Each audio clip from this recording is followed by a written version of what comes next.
Story king में आपका स्वागत है। नए नए वीडियो देखने के लिए चैनल को अभी सब्सक्राइब करें। गंगा नदी के किनारे एक साधु रहते थे। वे न केवल विद्वान थे बल्कि उनके पास जादुई शक्तियां भी थीं।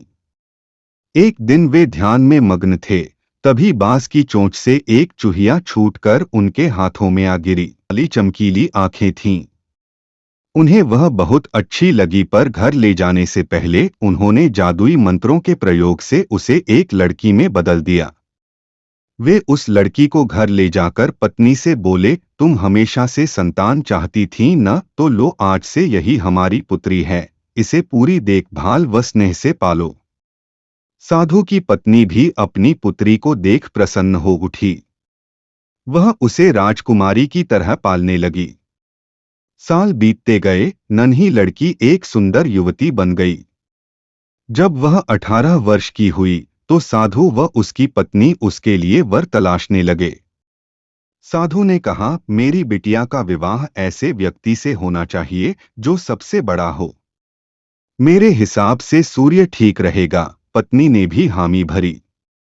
उन्होंने जादुई मंत्रों के प्रयोग से सूर्य को नीचे बुला लिया। उन्होंने उसे अपनी पुत्री से विवाह करने को कहा, पर पुत्री ने पहले ही न कर दी। वह बोली, पिताजी, यह तो बहुत गर्म है, मैं उससे विवाह करूंगी जो इससे भी बेहतर हो। साधु निराश हो गए। उन्होंने सूर्य से कहा कि वे ही कोई वर सुझाएं। सूर्य ने कहा, बादलों के देवता से बड़ा कौन होगा, उनमें तो मेरी किरणों को भी रोकने की शक्ति है। साधु ने बादलों को नीचे बुलाया व अपनी पुत्री से विवाह करने को कहा, पर इस बार फिर पुत्री ने मना कर दिया। वह बोली, ये तो कितना बदसूरत है, मैं इससे विवाह नहीं कर सकती। साधु ने बादल देवता से कहा कि वही कोई अच्छा वर सुझा दें।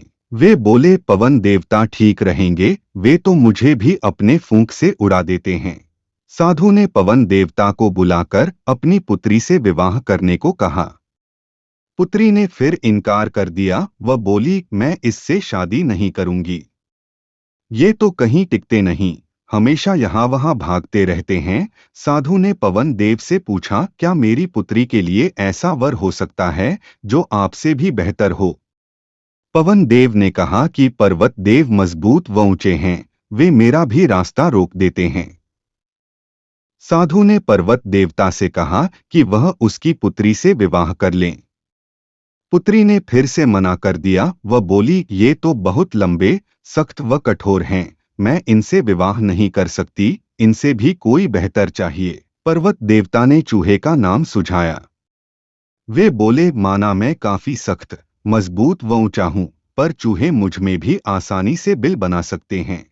साधु ने चूहे को बुलाया। उसे देखते ही उसकी पुत्री खुशी से उछल पड़ी। हाँ पिताजी, यही तो है वह मैं जिससे शादी करना चाहती थी। साधु ने सोचा, इसे ही किस्मत कहते हैं।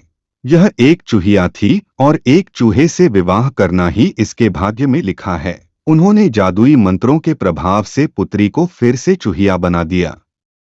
चूहा व चूहिया विवाह करके खुशी खुशी रहने लगे।